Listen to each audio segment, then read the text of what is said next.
Budget 2024 আর মাত্র 1 ঘন্টা, তারপরেই কেন্দ্রীয় অর্থমন্ত্রী নির্মলা সীতারামন তার রেকর্ড পরপর 7 বার বাজেট পেশ করবেন। আর মোদী সরকার তৃতীয়বার আসার পর এবার প্রথম বাজেট।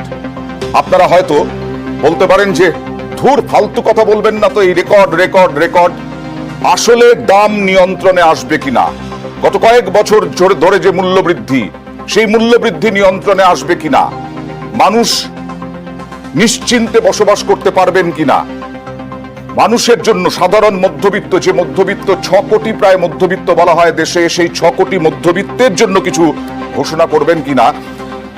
মোদী জামানার আগে প্রাক্তন উপদেষ্টা অর্থনীতিবিদ কৌশিক বসু কিছুদিন আগে লিখেছিলেন যে ভারতে 5.2% হচ্ছে অ্যাভারেজ ইনফ্লেশন, মানে মূল্যবৃদ্ধি, মুদ্রাস্ফীতি।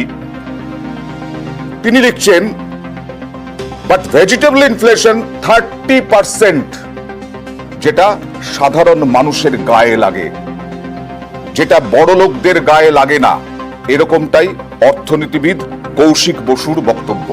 আমার সঙ্গে যারা রয়েছেন বিজেপির পক্ষ থেকে রয়েছেন ধনপাত আগরওয়াল, আমার সঙ্গে রয়েছেন শৈবাল বিশ্বাস অর্থনীতিবিদ, আমার সঙ্গে রয়েছেন তৃণমূলের পক্ষ থেকে মৃত্যুঞ্জয়। আমি প্রথমেই শৈবাল বাবু আপনার কাছে আসব। সত্যি বাজেটে তো সাধারণ মধ্যবিত্ত মানুষ, তাদের দিকে লক্ষ্য রেখে বাজেট হবে এরকমটা আশা করেন, কিন্তু সব চাপ গিয়ে পড়ে মধ্যবিত্তের উপর। এর আগেও আমরা দেখেছি কর ছাড় নিয়ে অনেক আশা প্রত্যাশা থাকে, কিন্তু বাজেটে মূল্যবৃদ্ধি নিয়ন্ত্রণ, এটা কি সম্ভব? বাজারের দাম কমবে? একটাই মানুষের প্রশ্ন। খুব শক্ত, কিন্তু পসিবল যদি আমরা এটাকে আরো ডিপলি অ্যানালাইজ করি। মূল্যবৃদ্ধির কারণ কি? মূল্যবৃদ্ধির কারণ হচ্ছে যে কস্ট অফ প্রোডাকশন, যেটা মার্কেটে আসছে আমাদের কাছে, তার কস্টটা এসকেলেট করে যাচ্ছে।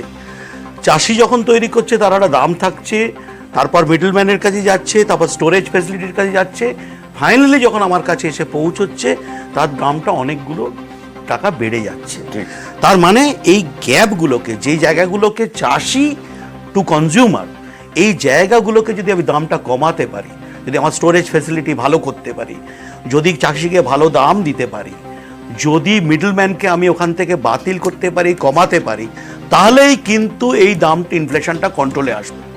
দেখুন, আমরা এমন দেশ যারা মনসুন এর ওপর ডিপেন্ড করি, এবছরের মনসুন খুব খারাপ নয়, সেহেতু এই দামটা কমা উচিত। কিন্তু এই গ্যাপগুলো যদি আমরা না সারাতে পারি তাহলে কিন্তু এই দামগুলো কমাবে না। কিছু কিছু ভেজিটেবল দাম প্রচণ্ডভাবে বেড়েছে, আরও বাড়তে পারে। মৃত্যুঞ্জয়, বিজেপিকে তোমরা বারবার আক্রমণ করো, সেই ক্ষেত্রে বিষয় হচ্ছে যে এই আক্রমণে মোদির অর্থনীতি এই গত 10 বছরে কিরকম ভাবে দেখছো তোমরা? দেখুন, প্রথম কথা হলো যে যেটা শুরুতেও বলেছিলাম, আমি বলছি এখনো আবার, যে মানুষ, উনি যেটা বলছেন, আমি একটা প্রকল্প নিতে পারি, আমি একটা মুখে কথা বলছি, দেশ গড়ার কথা বলছি, কিন্তু দেশ গড়ার নামে তো ভারতীয় জনতা পার্টিকে গড়া নয়, যেটা উনি বলেছেন ওনার কথাতেই। বারবার আমরা দেখছি যে মানুষের কথা একবারও আলোচনা হচ্ছে না। যেই বাজেটের কথা বলা হচ্ছে, আজকে উনি যে বললেন, যে একদম ঠিক বললেন, যে বিভিন্ন স্তর আছে। আজকে কৃষকদের ক্ষেত্রে আপনি যে দামটা কমাবেন, সবজির যে দাম কমাবেন, নিত্য প্রয়োজনীয় জিনিসের দাম কমাবেন, তার মধ্যে যদি ফ্যাক্টর, আপনি ধরুন কৃষকদের জন্য সারের দামটা কমাতে হবে। গত কোন বাজেটে সারের দামটা কমানোর জন্য কোনো স্টেপ গভর্নমেন্ট নিয়েছেন? এবং নির্মলা সীতারামন বলুক যে আজকের বাজেটও আপনি যে আলোচনা করবেন কৃষকদের জন্য সারের দামের কি কথা আছে, তা দেখবেন আছে কিনা, ভর্তুকি দেওয়া হচ্ছে কিনা সারের দামে, এটা দেওয়া হচ্ছে না। এক। দ্বিতীয় কথা হলো যে আজকে ফোড়েদের মাঝখান থেকে উনি যে সরে যেতে বলছেন, ফোড়েদের তো মাঝখানে রাখছে।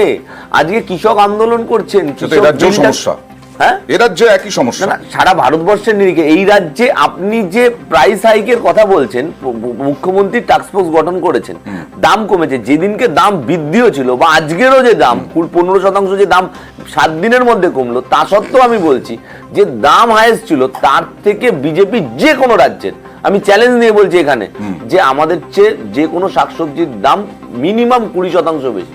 মিনিমাম ডবল ইঞ্জিন সরকারের রাজ্যে 20% বেশি। আজকে টমেটোর দাম, আজকে আলুর দাম, আপনি যে কোনো ডবল ইঞ্জিন সরকারের সেটা তো এর উপরেই নির্ভর করছে। শৈবালবাবু যেটা বললেন, অর্থনীতির উপরেই নির্ভর করছে। Definitely, অর্থনীতির উপরে আপনাকে, বিভিন্ন আপনি সারের দাম কমাবেন না, কাছে আসা পর্যন্ত যে যে জায়গাগুলো ছোঁয়া যায় সেগুলোতেই তো নির্ভর করছে। আপনি সেচ ব্যবস্থার উপরে কাজ করবেন না, আপনি সারের দাম কমাবেন না, আপনি কৃষকদের জন্য ব্যাংক লোনটা সহজ করবেন না, এই ব্যাপারগুলো মুখে বলবেন আমার বাজেটে এত অ্যালোকেশন হলো, তার বাস্তবে ইউটিলাইজেশন যদি না থাকে তাহলে আপনি দামটা কমাবেন কি করে? শৈবালবাবু আপনার কাছে আরো একবার আসবো। সংস্কারমুখী বাজেট খুব প্রয়োজন বলা হয় দেশের উন্নতির পক্ষে, কিন্তু সংস্কারমুখী বাজেট করতে গেলে তো এই কৃষকদের ওপর, মধ্যবিত্তের ওপরই তো অনেকটা চাপ পড়ে। তাহলে সংস্কারমুখী বাজেট কবে হবে?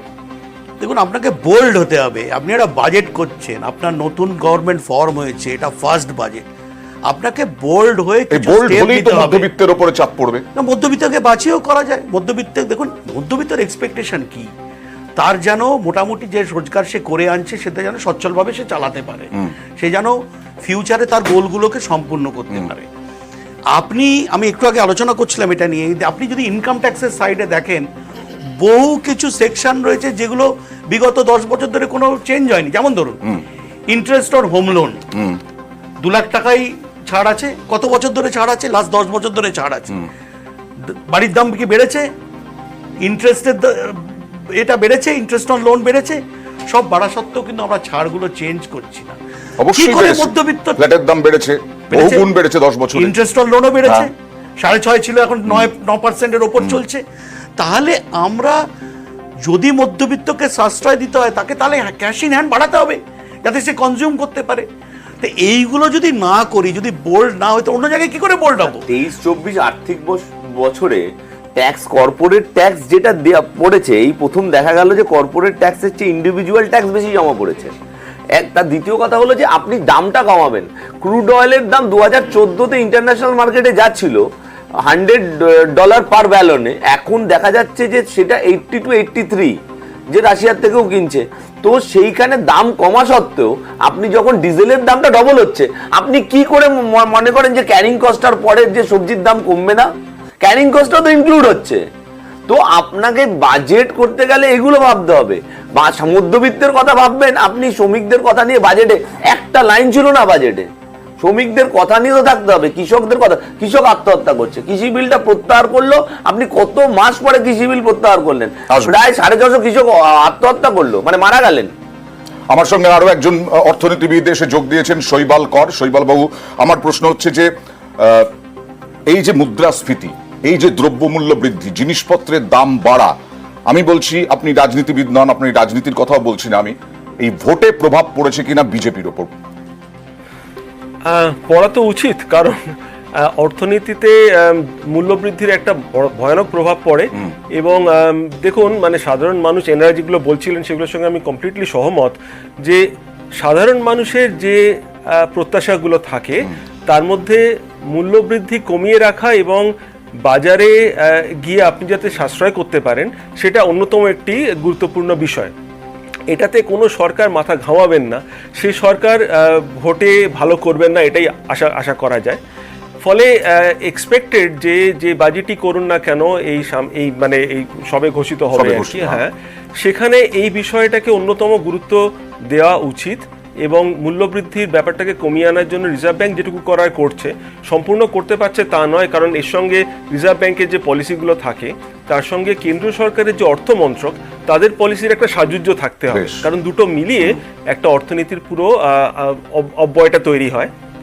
সেখানে শুধু মনিটারি পলিসি যাকে আমরা বলি, বা আর্থিক পলিসি যেটা রিজার্ভ ব্যাংক করে, তার সঙ্গে ফিসক্যাল পলিসি যেটা কেন্দ্রীয় অর্থমন্ত্রক করে, এই দুটোকে মিলিয়ে আপনাকে চেষ্টা করতে হবে যাতে করে মূল্যবৃদ্ধি কমে, এবং এটা কিন্তু অন্যতম গুরুত্বপূর্ণ বিষয় হবে। আসলে তাত্ত্বিক আলোচনা করে লাভ নেই, বিষয় হচ্ছে সাধারণ মানুষ, আমাদের নিউজ 18 বাংলায় গ্রামে, শহরে, মফস্বলে যারা দেখছেন, তারা কি চান, তারা আসলে কি চান, তাদের জন্য কি প্রয়োজন, আমরা আলোচনা করব এই সব নিয়েই। এই মুহূর্তে চলে যাব বাঁকুড়ায়, আমাদের প্রতিনিধি প্রিয়ব্রতর কাছে। বাঁকুড়ার মানুষের কি আশা, কি প্রত্যাশা নির্মলা সীতারামনের কাছে? প্রিয়ব্রত।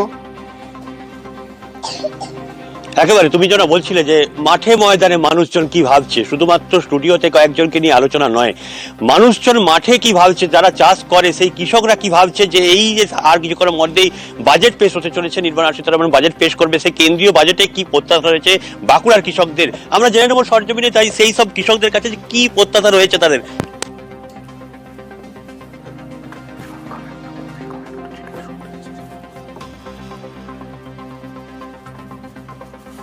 প্রিয়ব্রতর প্রিয়ব্রত অডিওতে সমস্যা হচ্ছে, আমরা আসবো তোমার কাছে যদি অডিও ঠিকঠাক হয়।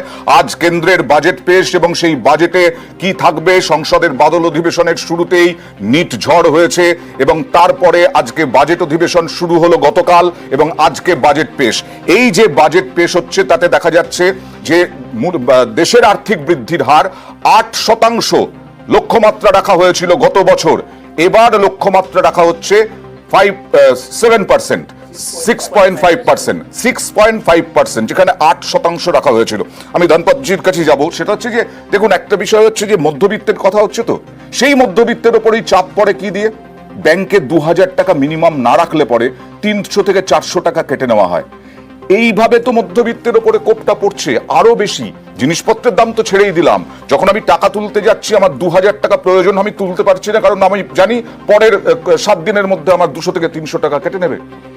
তাহলে আমি রাষ্ট্রায়ত্ত ব্যাংকে রাখবো কেন, বা যে কোনো ব্যাংকে রাখবো কেন? ব্যাংকে তাহলে আমি রাখবো না টাকা? এটাই আমার প্রশ্ন। না, মধ্যবিত্তের উপরে তো কোপ পড়ছে। মধ্যবিত্তের জন্য যদি আপনি ব্যাংকিং এজ এ হোল, তা ফাইন্যান্সিয়াল ইনক্লুশনের যে ব্যবস্থা জনধন অ্যাকাউন্ট খুলে দিয়ে যেটা করা হয়েছে, সেটা কি আপনি মনে করেন যে তাদের ব্যাংকে টাকা রাখতে তাদেরকে বাধ্য করা হচ্ছে না তাদেরকে ফেসিলিটেট করা হচ্ছে? আমি তো মনে করি এই যে জনধন অ্যাকাউন্ট যে ব্যবস্থা করে দিয়ে 50 কোটির বেশি মানুষ যারা অ্যাকাউন্ট খুলতে পেরেছে, তারা তো যারা আনঅর্গানাইজ সেক্টরে তাদের টাকা নিয়ে যে আমাদের এখানে পশ্চিমবঙ্গে যেমন নারদা সাদা হলো, টাকা